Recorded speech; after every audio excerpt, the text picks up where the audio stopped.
Les États-Unis d'Amérique ont exigé des réparations de l'Iran pour toutes les guerres dans la région au cours des 47 dernières années, ainsi qu'une compensation pour toutes les familles des manifestants iraniens tués en Iran même. Le président américain Donald Trump, en réponse aux conditions de l'Iran pour la conclusion d'un accord de paix, a avancé ses propres exigences.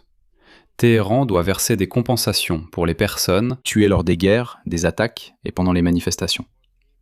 Quant au trafic maritime à travers le détroit d'Ormuz, ce même lundi, au moment où cette déclaration a été faite, il s'est effondré à 6 navires, alors que la moyenne était d'environ 11 navires. Au cours des 10 jours précédents, et près de 150 navires par jour en temps de paix. C'est pourquoi on a l'impression que les parties ne pourront pas s'entendre sur l'ouverture du détroit d'Ormuz. Et soudain, dans ce contexte, le marché boursier réagit de manière totalement opposée. Il évolue dans la direction opposée et s'ouvre même en hausse. Alors, analysons ce que Donald Trump a réellement dit. Pourquoi les marchés ont réagi de manière ambiguë et à quoi nous devons nous attendre concernant le détroit d'Ormuz, les prix du pétrole et la situation générale au Moyen-Orient. Les dernières mises à jour sont dans cette édition. Je m'appelle Alexei Petchy, voyons cela ensemble, mais avant de commencer, je vous demande de vous abonner à cette chaîne. Nous approchons la barre des 300 000 abonnés, donc je vous en serai reconnaissant. Pour chacun de vos abonnements. Cela ne prend qu'une seconde, mais c'est vraiment très important. Alors souvenez-vous, comme nous en avons discuté, que la veille l'Iran a présenté toute une liste d'exigences aux États-Unis d'Amérique, et qu'il n'est prêt à rouvrir le détroit d'Ormuz à la navigation commerciale qu'après leur satisfaction. En plus de la levée des sanctions et du dégel de tous les avoirs, l'Iran a exigé des États-Unis d'Amérique le paiement de réparations et de indemnités de guerre pour cette guerre, ainsi que pour la guerre de 2025. En gros, les États-Unis d'Amérique doivent couvrir toutes les pertes, sans exception. Et voilà que Trump a décidé de répondre à tout cela. Lors d'une allocution à la Maison-Blanche, il a déclaré que la guerre contre l'Iran avait été lancée afin que ce pays ne possède pas d'armes nucléaires. Et il a assuré qu'en réalité, lors des négociations avec les États-Unis d'Amérique, les conditions de compensation n'avaient pas été discutées. Et il a ajouté que les Iraniens avaient tout simplement inventé cela. Puis il a immédiatement répliqué, je cite, « Mais c'est une idée intéressante, car maintenant, moi aussi, j'exige une compensation de l'Iran pour toutes les personnes qu'ils ont tuées et grièvement blessées avec leurs bombes et les nombreux conflits pour lesquels ils sont connus. » Ensuite, Donald Trump a énuméré des catégories précises de victimes pour lesquelles, selon lui, l'Iran devrait désormais payer. Il s'agit des familles des personnes tuées sur le navire américain Cole, des milliers d'autres morts lors des combats, ainsi que les familles de centaines de milliers de manifestants innocents que, selon lui, l'Iran a tués au cours des 50 dernières années. Comme il le dit, je cite, « Sans parler des 52 000 personnes qui ont été tuées au cours des 5 derniers mois. » Ensuite, Donald Trump a résumé. « Donc si quelqu'un doit indemniser les pertes, à mon avis, cela devrait être l'Iran. » Et là, si vous allez sur son réseau social Truth Social, il a publié toute une liste des raisons pour lesquelles l'Iran devrait payer. Pour toutes les guerres dans la région, pour les attaques contre les Américains, pour avoir effectivement tué des manifestants. Et ainsi de suite, et ainsi de suite. En gros, il dit, écoutez, c'est l'Iran qui doit payer. Et finalement, Trump a assuré, je cite, « J'ai chargé mes représentants de prendre cela en compte clairement dans toutes les futures négociations. » Autrement dit, maintenant Trump a déclaré que son équipe devait présenter la facture à l'Iran. Sinon, il n'y aurait aucune négociation. Plus tard, le même jour, Trump a fait une autre déclaration qui montre sa position actuelle sur le détroit d'Ormuz en général. Je cite, « Écoutez, le seul qui contrôle réellement le détroit d'Ormuz en ce moment, c'est la marine des États-Unis.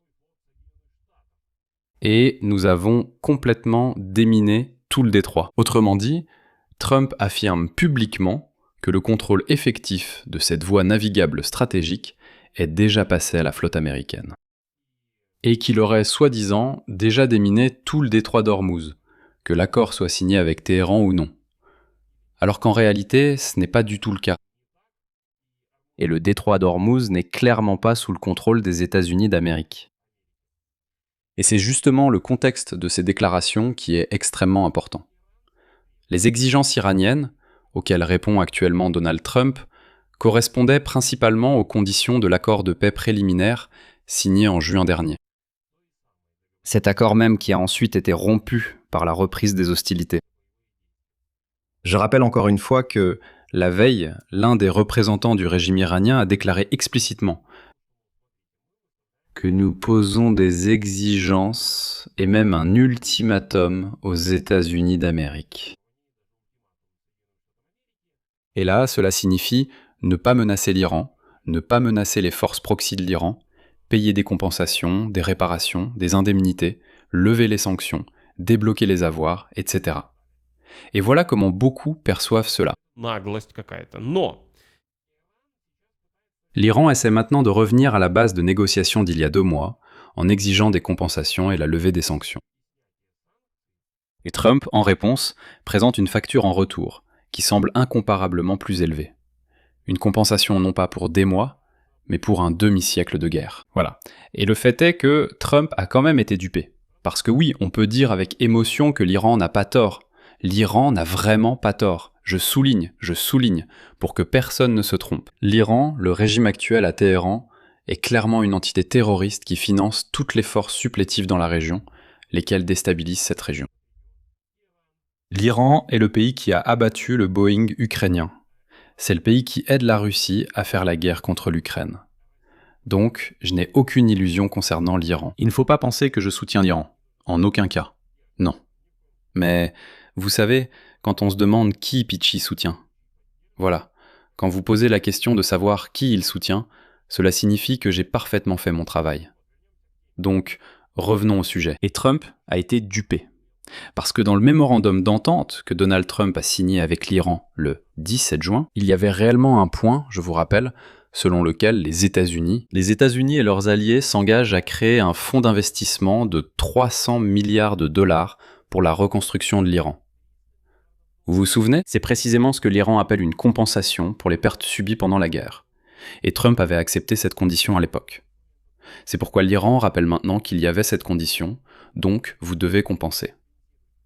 De plus, la situation réelle sur l'eau dans le détroit d'Ormuz confirme qu'il n'y a en réalité aucun accord. Les données sur la navigation montrent que le trafic à travers le détroit est tombé lundi à 6 navires, contre une moyenne d'environ 11 navires au cours des 10 jours précédents. Mardi, selon la société Kepler, 4 navires transportant des matières premières sont entrés dans le détroit, dont 2 pétroliers vides pour les produits pétroliers et 2 navires sont sortis.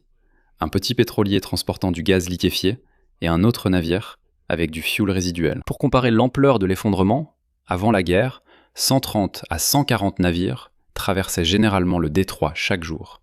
Maintenant, il y en a 6. Mais selon Trump, surtout, n'oubliez pas cela, les Américains contrôlent complètement le détroit.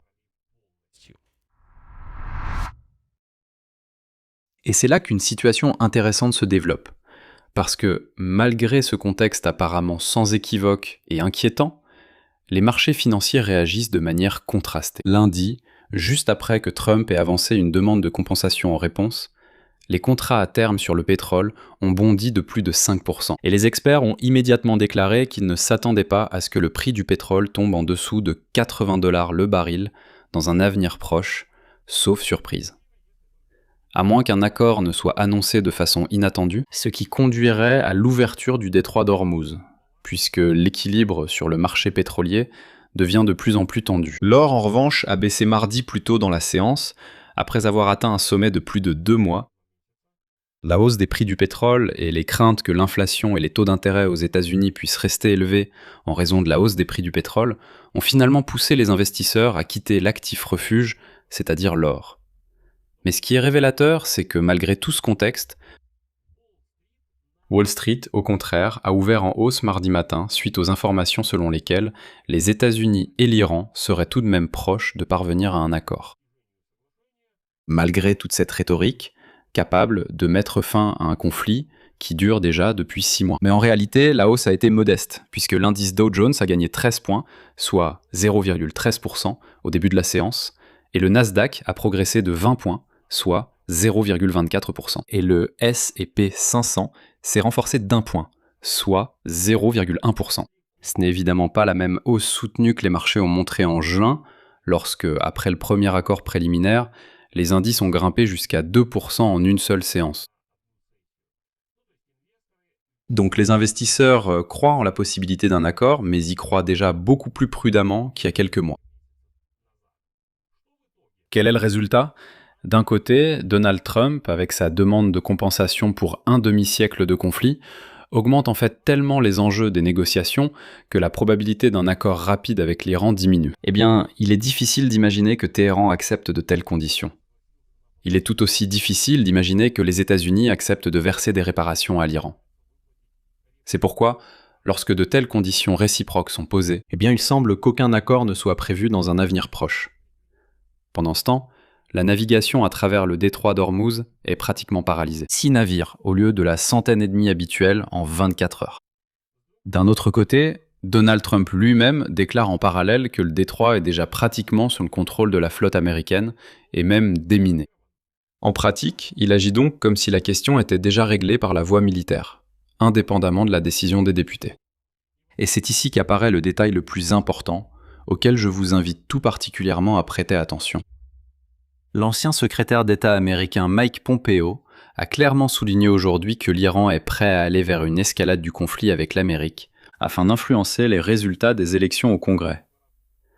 Selon lui, l'Iran souhaite la défaite du parti républicain lors des élections de mi-mandat au Congrès et fera tout pour y parvenir.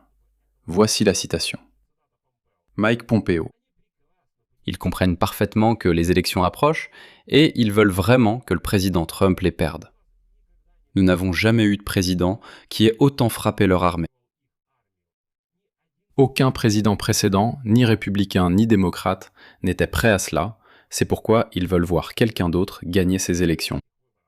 Dans ces conditions, l'Iran pourrait bientôt procéder à une escalade du conflit, aussi bien contre les États-Unis que contre les pays du Golfe Persique, afin de provoquer une hausse des prix du pétrole et de montrer que Washington ne contrôle pas la situation. Je vais ajouter de ma part, et déjà après les élections de mi-mandat, on peut espérer que le pouvoir se transformera un peu. Aux États-Unis d'Amérique, les démocrates prendront la majorité à la Chambre des représentants et ils commenceront à faire pression. Et apparemment, il sera alors possible de se mettre d'accord sur de nouvelles conditions. Voilà, très probablement, toute la stratégie de l'Iran. Je vais m'arrêter là, donnez votre avis, écrivez vos conclusions dans les commentaires sous cette vidéo, abonnez-vous à la chaîne, cliquez sur la cloche et n'oubliez pas de mettre un like. C'est tout pour aujourd'hui, prenez soin de vous, au revoir à tous, salut.